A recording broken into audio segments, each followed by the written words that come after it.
Welcome today, everybody. Well, hello and beautiful people. This is the Montpelier Happy Hour here on WVEW 107.7 LP Brattleboro, your community radio station.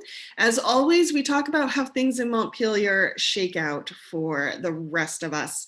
So glad you can be joining us today. I don't remember if I said, I'm Olga Peters. I am your host, and I'm speaking today with regular contributor Emily Kornheiser, who is one of 3 reps for the town of Brattleboro. Hi, Emily. Hi, Olga. And welcome today, first time to the show, and we hope it's not the last, Paul Dragon, who is the executive director of the Champlain Valley Office of Economic Opportunity, also known as CVOEO. And it is one of 5 community action agencies in the state that were started. I find this really interesting, Paul. They actually were part of Lyndon Johnson's War on Poverty from 1964, kind of launched these organizations. But what you often say about the work you do is you've often described it as fighting with one hand tied behind your back, because while you are trying to do one thing to help people live better, more fulfilling, thriving lives, and especially economic lives, you often feel that the systems you're trying to do this in don't work or don't support that work. Could you dive into that? Just like right off the top, can you dive into that for us? First of all, Olga, thank you so much for having me. Thank you, Emily. I really appreciate it, and thanks for all you do. Yeah, I have described our work at times as, fighting poverty with one hand tied behind our back, because, we have deep systemic issues in this country. And it is hard for any single agency, whether it's a community action agency or another nonprofit working on issues of homelessness or food access, to really solve the issue of poverty when there are so many deep systemic issues that really arise from, I think a capitalism that's gone kind of wrong, and it could be a different kind of democratic capitalism where there's still that kind of competition, but we need more economic security for people in this country. So we're not going to be able to solve all the issues as community action agencies if we don't have affordable housing, we don't have affordable health care, we don't have higher wages for people, if childcare costs are through the roof, and if we don't have affordable higher education. All these things are really, really important in terms of equity and lifting people out of poverty. And I would add a conversation that we're all getting into right now, and that is access to technology, because that's a disparity issue economically, racially, for all marginalized populations. So access to technology and broadband so people could connect with their medical home, especially in a very rural state like Vermont. So our Head Start kids, we have 200 something Head Start families around our area, so they can connect in terms of education. All these things are really, really important. So yes, we do great work. A lot of nonprofits are doing really important work, connecting people to services, helping to lift them out of poverty. I think what the pandemic showed, however, is you can have this great infusion of money that really can help. And it's just like the child tax care credit. If they are short-term and not permanent changes, then we're going back to where we were pre-pandemic, and we're going to have the same issue where we're kind of treading water. We're working hard with people. Some people are succeeding. Some communities are succeeding. But again, without these deep systemic issues, we're not going to be able to, get the majority of people out of poverty. And the poverty rate in this country and in Vermont for both adults and children is way too high, and it's not sustainable. And the last thing I'll just say, when you put in these systemic changes, affordable health care, education, higher wages, better child care supports, that lifts everybody, that raises everybody, not just people with lower incomes, and it helps drive the economy. And I have hopes that some of the stimulus package that will be coming through will help do that and be more permanent. But even the child tax credit is only going to be for 1 year right now, and that's estimated to lift, half of the children out of poverty. And just one caveat when we talk about the poverty level, that is a very old calculation, and that is a very low threshold, as you probably know. You could go up to 200% of the poverty level, and you will see people still mightily struggling. That is poverty level is an artifact from the 1950s that we haven't been able to really change. And yes, the Economic Opportunity Act, Lyndon Johnson, 1964, the War on Poverty. It included all the community action agencies. There's 5 in Vermont, 1,000 across the country. It also started Head Start, Vista, the Peace Corps, and a number of other remarkable programs that are doing good work. We do need the structural changes, however, to really alleviate poverty in this country, in my opinion. Paul, there's so many threads there that I want to pull from. And so 2 that I'm thinking of are just to highlight what you said about the stability, and that with the child care tax credits, if I know I'm getting just this one-time check, I'm going to make very different decisions about my life with that money than I would if I know that it was consistently coming in and it was something that I could depend on to maybe supplement my income so I could let go of a second job and spend more time with my kids, or take an extra class to get another degree to get more money long-term, or whatever it is.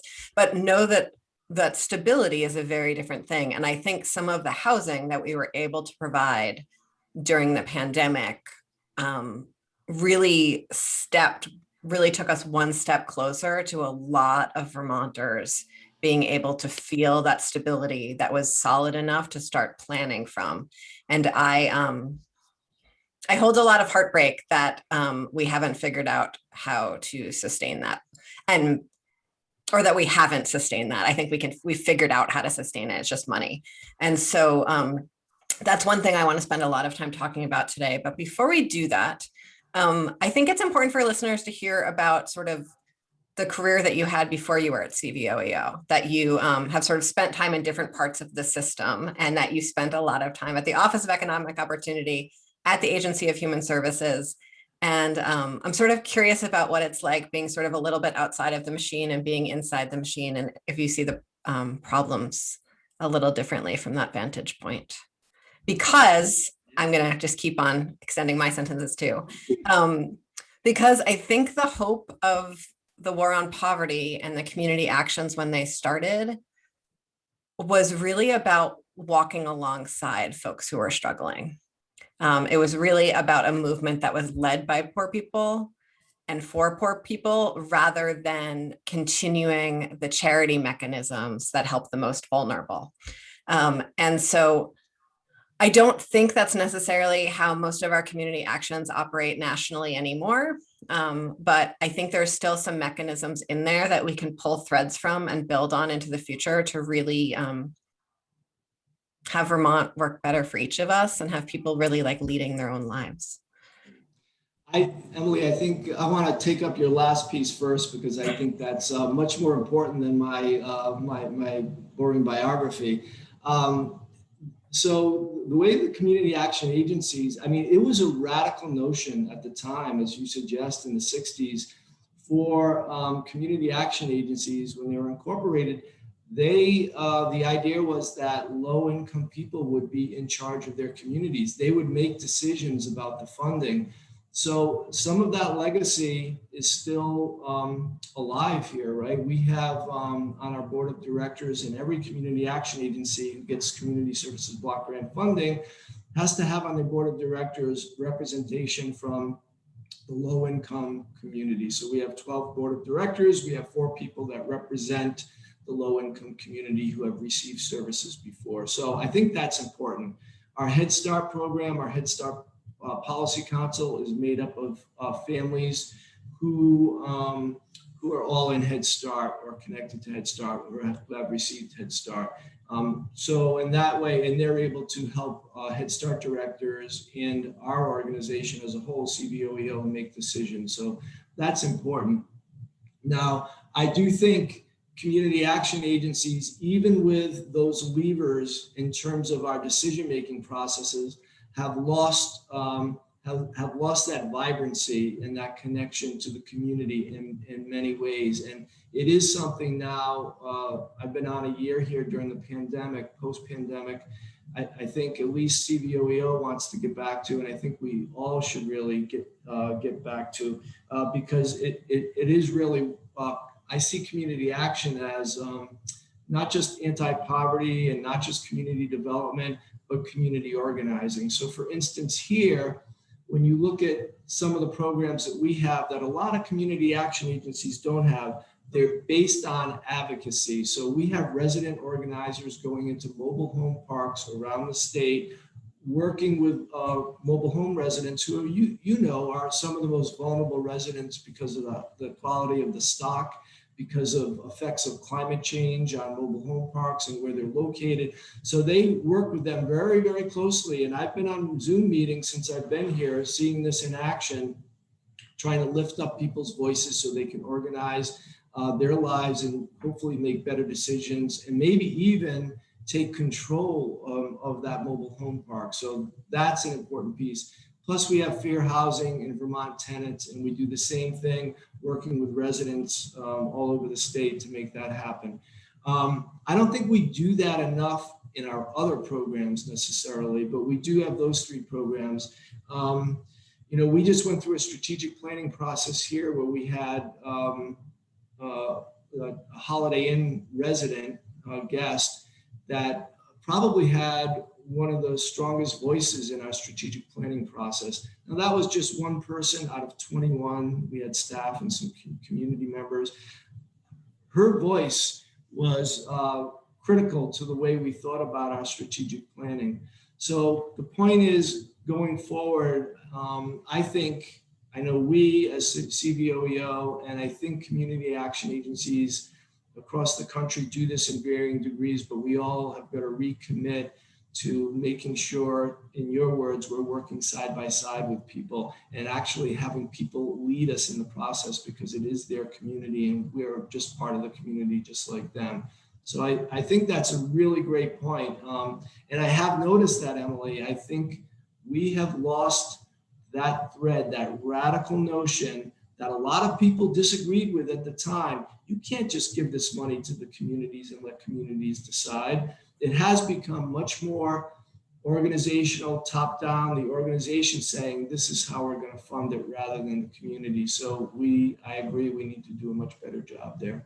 And I think a lot of that is how the federal funds and the state funds are delivered and monitored. So I think there's a lot we can do on the state level, if not on the national level, to put those decisions back in the hands of people. I agree. So the Holiday Inn, you mentioned that, the resident, I think there was a article in 7 Days today, which, with due respect to the reporter, had like one of the most obvious headlines I've seen in a while, which was essentially, wages don't match the cost of housing in Vermont. And, you know, so true, something we talk about all the time. I certainly have colleagues who still don't seem to be able to integrate that piece of information because it's so different from their lives and their other colleagues' lives. But one of the main reasons we have homelessness is because people don't have the money for housing. And for a while during the pandemic, we found the money to house everyone. And so love to hear from you. We've talked to Josh Davis down here a lot about really the incredible opportunities that Groundwork saw when people were fully housed and services could be integrated and on site. We had a huge drop in our overdose death rate here during the pandemic, just as one example of something really powerful that happened when people were housed and in community. But would love to hear from you some of the successes and then some of what you see as sort of next steps as we, maybe we could fail up a little bit here. So I think we learned a lot during the pandemic. So CVOEO had never run a emergency housing facility in the past, and the state asked us to do it. And it did become we operated the Holiday Inn. So it was the largest emergency shelter in the state. And at one point we had 160 people there. So what I think I learned, and I think, my colleagues and our staff would concur, is that when you give people a respectful setting with their own room, their own bath, access to food, access to services, they tend to do much, much better. And I think one of the things that I learned was what an antiquated shelter system we have had in this state. Because I know from traveling around the state and going into shelters, and this is not the fault of any shelter provider because they are super underfunded. So what happens is they get funded to put people in, congregate settings, and as you know, many often have to leave during the day and they can't come back to the evening, and they're living in these congregate settings that are often, not that trauma informed, quite frankly. And we do know even one brief experience of homelessness can be traumatic for a person and for a family. So I know, one thing that, I learned is that we can't have a shelter system that goes back to that model. People deserve their own space. They deserve a trauma-informed space where they can do things that they need to do as an individual to seek the things that they want in life. That is very hard to do in a crowded setting where people have to leave during the day. It also just makes more sense knowing that the next public health crisis is probably right around the corner. So I would like to see us do away with the shelter system as we have had it, and at least go towards a single resident occupancy where everybody gets a nice space on their own and some good common places with services on site. And I think the hotels around the state and the providers did that really, really well. Now, California is going through a process of buying out hotels and housing people. They've got a much worse issue. I am sure Vermont could do the same thing. We could at least commit to housing every family and every child, if not every individual. It is completely doable. I would hate us to go back to a congregate shelter setting. I think that's the lowest bar that we could probably avoid. We saw a lot of success at the Holiday Inn in moving people out and into permanent housing. The issue is it's a struggle. Our coordinated entry list, which prioritizes people for homelessness, sometimes there's a two-year wait list for housing. So even if you have a voucher, and there's plenty of vouchers around the state right now, you cannot get into a home because they're all taken. We're running the CARES housing voucher program for the state. We were given 420 vouchers. We've distributed over 200 of them. We've approved the remaining, but those approvals, people are waiting because they can't find apartments, even though they have the subsidy. So these things are interconnected. And I want to name that having vouchers and not being able to find housing was a problem long before the pandemic. Want to make sure our listeners understand that prior to the eviction moratorium, prior to the public health crisis, prior to the sort of in-migration to Vermont, 5 years ago even, people had vouchers in at least Windham County and had no opportunities to find housing. And often their vouchers would expire before they could find housing that fit the guidelines and that was safe for them. Sometimes the vouchers went back to the federal government, which is a real shame. Yeah. I think. Sorry, could I interrupt quickly, Emily and Paul? And I'm sorry, my neighbor's mowing his lawn. When you talk about guidelines that make it hard for people to use these vouchers, could you just outline for folks what those guidelines are? Because I think a lot of people don't understand the kind of barriers people are bumping into when they're trying to find housing with these vouchers. So one of them we talked about last week because we talked about the housing registry and housing safety. And so most voucher units need to pass an inspection from the state housing authority.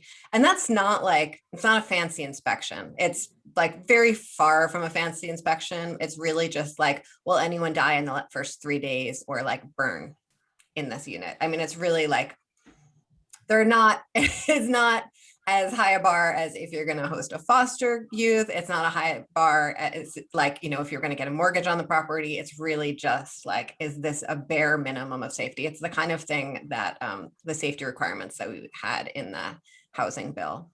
And then a landlord needs to be interested in renting to someone who has a voucher, which, pegs someone as poor, and people have lots of judgments about what it means to rent to someone who's poor. It also means that they have a guaranteed source of income for their unit. And so there's a lot of reasons to want to rent to someone who has a voucher. It's a very financially stable option. And then for most of the vouchers, the unit you're not allowed to pay more than the voucher is for. So it's not that, so the voucher is set at a certain amount of money based on local housing costs that the federal government, I believe, has set. Paul, you're going to correct me a lot at the end. Yeah, and the state vouchers mirror the federal, but you're right, there's a maximum amount based on the local fair housing market value.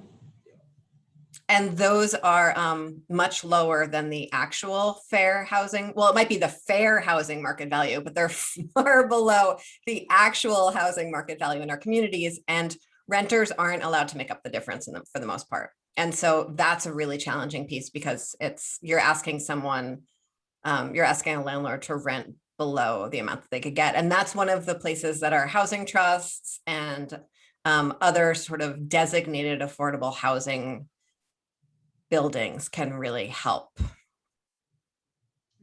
Emily. Yep, that was a great description.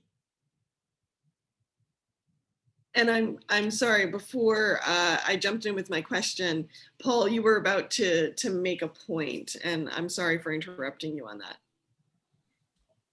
No, I think the point is that we also don't want to have people. So there's so many layers to this, right? We're housing first. We want everybody to get housing. We believe it's a human right to have, their own place to live. So then you start to think about, okay, well, until then, what are we doing? So we have all these people on the waiting list. Well, let's not go back to an antiquated shelter system. Let's try to build something, even though it's kind of horrible to say, where people are getting their own rooms. These are, hotels that maybe the state could purchase, and people could go in them in a temporary way until they can be moved out. That's worked, I think, quite well over the past year. However, we never want to congregate people who have experienced homelessness in any one place. We want people integrated into our community. So these are all like, we're making bargains with our own ethics and with our own morals that we don't like to do. Yet also we have to think about harm reduction. So for instance, the Holiday Inn closed. We were able to move most people into other hotels or into housing. We had 30 people that had no other option. And, so what did we do? We applied to the state for grants, and we got some funding from Jane's Trust to create an outreach team, which CVOEO has never had before. So now we have a 3-person outreach team that's going to be doing outreach to encampments in different places around Chittenden County to organize food delivery, essential needs, and all these things. But what a horrible place to be in as an organization and as a society, where we had to use that money to bring tents to people, to get food delivery, to hygiene, all these things. It's something that we didn't want to do. And we were approached by the city is looking for somebody to manage an encampment, a very large encampment here in Burlington. And I mean, that's not something that we would do as an organization. That would be completely against what we talk about in our fair housing program and everything. What we will do is outreach there. And We would do resident organizing, just like we do at the mobile home park, to have people lift up their voice and advocate for themselves in these encampments. But to think that's where we are, we're constantly peeling the onion away to get at like these most fundamental things where, and we're wasting a lot of time, a lot of money, and a lot of energy on this. And we're also wasting a lot of people's lives and hurt. Lives, right? Yeah. And if you want to generalize it, it would just be better for our whole community. You know, if people were better integrated rather than doing this. I remember when I was in DC with my youngest daughter. She was 5. She's 22 at the time. She was horrified at all the people that she was seeing living on the streets. She could not understand it, right? So think about like the devastation for the person who has to live on the street. Think about the people who like sit back in our innocence and wonderment at like, what is this disaster before me? Like, why can't we do something for people here? And then think about the economy. Like, why can't we just upfront get people's basic needs taken care of? So there's not all this trauma, there's not all this turmoil, there's not all this waste. Yeah, the perfect being the enemy of the good is what I'm experiencing a lot with this transition time. We can't build enough permanent housing fast enough for everyone in our community, even people with, including people with salaries and stable credit histories and all of that. Even people who wouldn't be discriminated against can't find the housing they need. We can't build enough housing fast enough for that permanency. And so we're in some ways not doing anything because sort of the purchase of the motels, the single room occupancies, the congregate situations. I don't know if we're scared that if we invest in those, we'll stop there. And so we don't want to go any further. So we just are paralyzed by that, that maybe we know ourselves well enough to say if we do good enough, then we'll stop and not try for better. But in the meantime, we have people who are, sleeping on the side of embankments during, increasingly catastrophic weather situations. And we're spending a huge amount of resources to care for folks. And, a few episodes ago, we talked about wound care and how incredibly complicated that can be when you don't have access to, clean, sterile environments. So yeah, it's sad. I guess my question would be, how can we put so much money into our healthcare system and there's so much waste and some simple procedures cost so much money, wound care, where if we backed up and really looked at the social determinants of health, housing, food access, hygiene, if you were to take some of that money, which we've all talked about, and put it in those things that really stabilize people's health, including their mental health, why aren't we doing that? Because if we did that, we would save so much money in the healthcare system. And this would be a lot cheaper. This intervention downstream would be a lot cheaper. So it begs the question, why don't we do that? And, I've heard from people like that worked in the hospital system, we rely on a certain amount of people coming into the emergency room so we can continue to make money. And you know all about the extravagant costs of healthcare in our system. I mean, nothing's easy. I can easily say this. However, it is Kafkaesque to think that we can't do better here, and that somebody can't unwind this, and we can't put some of that money into essential needs to get people stabilized so they're not hitting the healthcare system at such expensive costs. Thank you, Paul. We have to go and hear from some of our underwriters. So the Montpelier Happy Hour on WVEW 107.7 LP Brattleboro will return in a moment. Stay tuned.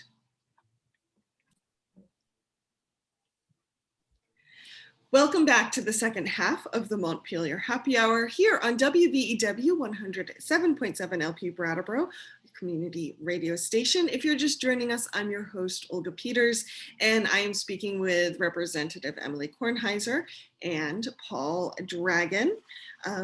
So glad to have you both back on the show. And Emily, what do we need to remind our listeners?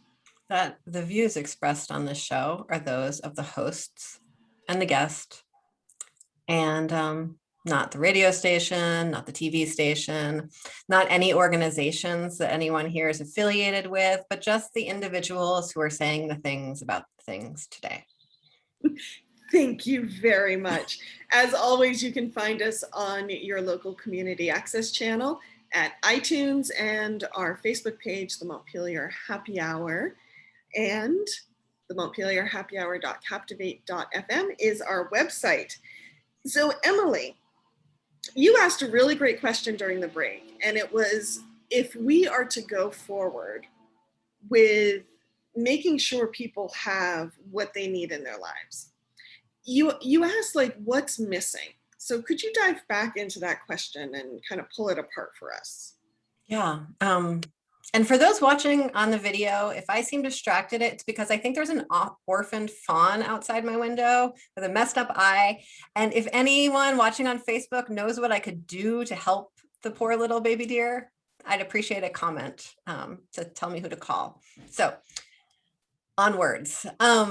So we've talked about sort of this, the perfect being the enemy of the good. In terms of, we don't want to purchase motels because we only want to invest in long-term housing. But in the meantime, we have people sleeping outside. We've talked about how we don't want to have too many folks who have experienced homelessness in one setting, or actually even too many wealthy people in one setting. We know that it's best for communities when they're integrated by income, by racial background, etc. We just know that integrated communities are best for society and politics and schools and everything. And we also, I think, are hesitant to invest in temporary solutions when we can invest in long-term solutions. But that all might be true. And in the meantime, we're not doing enough of it. We're not doing it fast enough. And we're leaving people, again, sleeping on the street. So it's not like out to dry, it's out to get wet. And I'm trying to figure out what that is. And so one of my ideas is that enough of us have done this work for long enough that we know that if we got people off the streets in some way, we would stop having urgency around investing in long-term housing. So we might, if we accept one solution, we might not continue on to the better solution. I think there is a lot of community pushback around housing first models. And we still have a really sort of deep New England ethic here of people need to work for what they get. And everyone can figure it out if they try hard enough. And all of, I don't have a very good voice of that in my head. So it's, not very good at practicing it. And there's that piece. And then there's the Vermont, you know, as Paul was saying, with emergency rooms and healthcare and all that, we're not very good at investing in both upstream solutions and downstream solutions simultaneously. Sometimes if something magical happens, we can shift to investing in upstream, but then we'll stop investing in the downstream, or we invest in the downstream and don't want to invest in the upstream because you have to double fund for a while before you save the money. And so I think that's part of it, but I don't know. There has to be something else, because even that doesn't seem enough challenges to keep us from making sure everyone has a bed. So Paul, what's your response to Emily's question? What do you see missing, or how do you feel the system could move forward better? You know, I'll take us back to, I think, what Emily started talking about was the 1964 Economic Opportunity Act, War on Poverty, and the promise of community action. I would just reflect that I think one of the areas where we need to improve and renew ourselves, that is with community dialogue. I think that's really important, because as Emily said, there is this notion of people need to lift themselves up by their own bootstraps, and that's deeply, deeply, deeply embedded in our culture. So how do we go back to create community and have the conversation so that people start to understand that when we lift everyone up, when we lift people out of poverty, we lift the whole community up. And that's really important because we're all links in this chain of community. Mario Cuomo, it's an antiquated idea when I'll say it, this idea that he had when he was giving his, I think it was for Bill Clinton, the Democratic Convention nomination. He talked about a communal spirit where, when people moved out to the West, they went out in the West with these pioneer wagons. And one of the things that, one of the promises that was just foundational that they would not break is that you don't leave any wagon behind when it broke down. You always stood together. That was the thing. And, I don't know if we have that so much in the United States to the degree we do. We see people coming together over the pandemic. That's been really, really wonderful. However, I think there is more to do around community understanding about the people that we often leave behind. And that is the LGBTQ community, certainly who suffers much more in terms of poverty and discrimination and negative health effects. Transgender community particularly is hit hard with suicide, mental health, high poverty levels. So how do we start to bring everybody along and get people to believe that when we lift people out of poverty, when we do better for them, we're doing better for the community, and it's good for all of us. And that's a conversation that I think the community action agencies should be, if not leading, to be a very strong part of. We don't do that community organizing as much as we should. CVOEO is about to enter into a project for the next year with the Vermont Folklife Center, where we're going to be documenting and talking about community action, issues of poverty, racism, and environmental injustice. And we'll be talking with our staff and our community and the people that we serve and other stakeholders. And I think it's things like that that can start to begin the conversation of where do we need to be? Like, where are we breaking down in this conversation? Like, why is it better for people to live on the streets from your perspective? Is it simply because they have to make their own way? Well, we all have had different disadvantages or advantages in life, and you don't know what happened to that person. So, some of us just got lucky, right? And so how do we bring everybody along like that caravan? And it's a deep cultural issue in our society. That kind of community spirit, I'm sorry to say, is just not there. And that's the dialogue I think we have to engage our community in. And community action agencies should be doing that. I'm so excited about this Vermont Folklife Center thing. Mm-hmm. And I don't know if Evie Lovett, who lives down here in Putney, did this really amazing oral history project going around to the food shelves around the state. I think she did it for the Hunger Council maybe 5 or 6 years ago. So if you can get your hands on that, it was a pretty incredible project. Maybe she did it for the food bank, but it was really very moving and might be a good baseline. And then I think about our mobile home park down here, Mountain Home, and the incredible effects that they're still feeling from Irene, and what powerful environmental justice voices there are in that community. We've been talking about harm reduction on the show, mostly in the context of opioids, but as I've been sort of sitting with the language of harm reduction and sort of backing up from it a little bit to say, sort of big picture, harm reduction means developing policies that mitigate or prevent all of the extra harm of something that happens, right? And it, of course, does not have to be limited to opioids.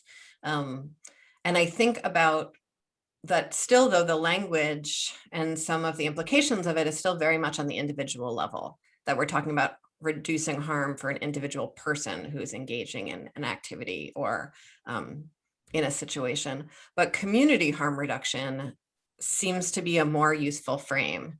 And that even when we're talking about individual activities or an individual person's choices around harm reduction means reducing harm for the whole community, whether that's reducing costs of that person causing harm, or reducing crime rates, or reducing hospital costs for our a third way to socialized healthcare system, or a third way to socialized education system. And so thinking about housing in the context of reducing harm for the whole community by having everyone housed and stable and with privacy and opportunities to connect with neighbors, that seems like a really powerful opportunity right now for me in terms of framing. Yeah, I think that's a great way to think of it. And I think that's the kind of conversation that we have to normalize that there is this, there is a communal trauma, right? We've experienced it during the pandemic. But really, when you think about this pandemic, we've had a pandemic of poverty and hunger and homelessness for so long. And I think on some level, we are traumatized by the inequities in this society. Look at all the things that we've had to do, all the ways that people have had to lift up their voice and to do different things, and then the negative reaction to that. So, I think before the pandemic, we were in a critical health situation with ourselves. Mm-hmm. Both in terms of real health, mental health, and as a community. And I think there's just got to be dialogue around this, and reaching across aisles, that phrase is going to be really, really important, because I don't know what it is. So there are some people living in poverty who think that, everybody else should also lift themselves out of poverty. Yeah. I'm not sure I understand where that independence comes from, because we are all so deeply interconnected. I don't understand it. So yeah, community work needs to happen, Emily. I agree. When I think about the community-wide trauma that you just said, I think of your daughter, story of your daughter when she was 5, and sort of seeing like Stark City like homelessness for the first time. And I think everyone, at least most people I know, have some sort of story like that the first time they saw it, the first time their child saw it. I grew up spending a lot of time in Manhattan, and so I have no memory of the first time I saw it. And it was normalized to me before I even had a framework for thinking about it with horror, and how much, in order to survive the unsurvivable, the unexplainable, we have to shut off these parts of our souls and our hearts. And what trauma that causes, that from the age of 5 or whatever it is, we learn that we have to turn away from so much of the pain in order to make it. And I think in practicing turning off that pain, we become numb to it, and then it just becomes political decisions or economic decisions and not community decisions.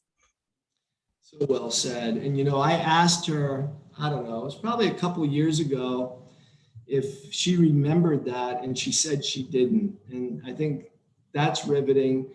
But I remember it because she was tugging on my arm saying, do something about this, give him money, and that is a super hard thing to hear, and not to be able to solve, and to tell your kid, you know what, this is bigger than me. This is all of us. I can't solve this. I'm really sorry. And it's a horrible thing. And when the resources are there, if we all pitch in, we can solve this. We can get a lot of this done. It's ridiculous to say that we could never end homelessness or end poverty. That's ridiculous. Mm-hmm. There's an. Go ahead. No, you go ahead. I've been talking so much. One thing I'm hearing, and in this notion of conversations, I find it really interesting how we are so good often at coming together for a crisis. And yet when it comes to the long-term sustainability solutions, we're not always that great at them. And I think Emily mentioned that earlier in the show. And on this notion of community conversations, where do you feel we need to change some of our thinking to be able to, or some of our stories, whatever, to be able to shift from this kind of crisis mode or mentality around helping people to finding systems that actually sustain them long term. So so growing up in New York, and so much of the poverty really receded to the background. And then I moved to San Francisco for a year, and the folks who sleep on the streets in San Francisco engage with the people who are walking past constantly. And that does not happen at least that did not happen in New York in the 80s. It might happen in New York now. I don't really ever go there anymore. But the folks who slept on the streets absolutely engaged, like, with whoever was sort of the regular people in their neighborhood, and everyone, I mean, there are a lot of problems there when I was there. And I think probably there are a lot less people sleeping on the streets there now because they've been pushed off the streets by the .coms. But there was this constant community exchange, partly because the folks who were sleeping on the streets refused to be silent. And sometimes we're super friendly and sometimes we're super angry, just like all the humans are. And there was a period in Brattleboro a couple of years ago where there was a push to really legislate or create policy that would ban folks who were living on the streets from engaging with people who were walking past. And that's illegal on the federal level, and we all sort of moved through that process as a community.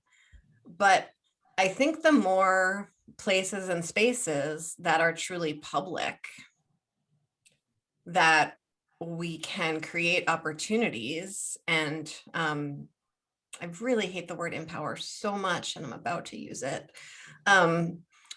Folks who have had experiences like this, even if they're in their past, to just speak about their experience, the more we realize that, it's just by sheer force of luck or privilege that such a thing hasn't happened to us, or that, it's just, we all just take care of it. I don't know. Thank you, Emily. How about you, Paul? I like that. And I think this closing down of public spaces has been this way to just subvert the notion that we have a lot of poverty and we have a lot of homelessness and we have a lot of hunger. So it's a structural way to just keep it, out of people's gaze. And what we need to do, I think, is a few things. One is fight to open up those public spaces, let people park where they want to park in their car if they have to sleep, and not expect that knock on the window, and not live in fear. And then we do, like Emily said, I think we need to tell stories. Stories are very powerful. And it's got to be the story about how we are stronger together as a community and how people feel when they feel shut out. And that's going to be something that's going to be very public, very common, and it should be done through stories. I remember, I was a Peace Corps volunteer when I was just out of college, and I was in a small village in the Manding Mountains in Mali, West Africa, and deeply poor on the borders of the Sahara. But the one thing they committed to is they would take care of each other. They would adopt other kids if the parents died. If they had extra food, they would all share the food. How does that happen there, but it can't happen here? I think we also have a lot to learn from other cultures, and not to think that we're always the best just because we're the richest. Thank you. We are just about out of time, so I want to throw it to you, Paul. Just any thoughts you want to leave listeners with before we end the show? Well, first of all, I want to thank you both so much for engaging in these conversations. I think it's wonderful, and I think it does start with these conversations, so I appreciate you both deeply. And I would just say to the listeners that please accept us as a community. Please connect with each other. Please reach out. Please understand that somebody else's misfortune is our collective misfortune. Thank you. Emily, any thoughts you want to leave listeners with? That it's okay, that we need to keep on talking about this, and that we can say that some things are unacceptable. Wonderful. Thank you. Normally, well, I'm just going to leave one little thought before we end the show. I often find these conversations fascinating because, as some may know, in another part of my life, I study feng shui, which a lot of folks think of, oh, it's interior design, but it's deeper than that on many levels. And it's about how do we create balanced, healthy environments for people. And I'm so often fascinated when I hear these conversations around social services or like congregate shelter settings, as an example. I'm always surprised because so often some of our systems that don't work actually don't work on like a feng shui level. Like if I were to look at them as a feng shui practitioner, I'm like, well, why do you think that's going to create a healthy environment? And I just keep coming back to that. I want to thank you both for these conversations because I'm like, yeah, people who like there's this notion that folks who live in, say, a shelter shouldn't have a beautiful space, or you just need to kind of get through it or something like that. And you're like, how do you expect someone to have a balanced, healthy life if you're not giving them a healthy environment to launch from? And I don't want to say, I'm using the shelters as an example. I don't want to take away from any of the good work folks are doing. But I just think we need to keep coming back to that as a community. Like, I think at the end of the day, we want healthy, balanced environments that support people. And that can be as fundamental as how we help people transition through harder parts in their lives and the systems we use. Paul, Emily and I traditionally do a toast at the end of the show. Would you like to do a toast today for us? The first in our history. I am going to take it from what you said, because I think you said something very powerful. I feel like we are a bit out of harmony, we are a bit out of balance, and we are not as connected. So I want to toast to interconnection, to the forest, to the fawn in Emily's backyard, to the animals, and to all the people, because we are all connected and rely on each other. That's my toast. Thank you, Paul. Thank you, Paul, for joining us today. Thank you, Emily Kornheiser, for joining us today. Emily, if people want to contact you, how should they do that? Folks can go to emilykornheiser.org, and there you'll find my email addresses, my phone number, links to all of my social media accounts, and regular updates on places you can find me in real life. And Paul, if folks want to find more information on your organization. cvoeo.org. Perfect. The Montpelier Happy Hour will return next week on WVEW 107.7 LP Brattleboro, your community radio station, at 2 o'clock on Friday. In the meantime, you can find us at our Facebook page or the Montpelier Happy Hour.captivate.fm or on iTunes or BCTV. Have a great weekend, everybody.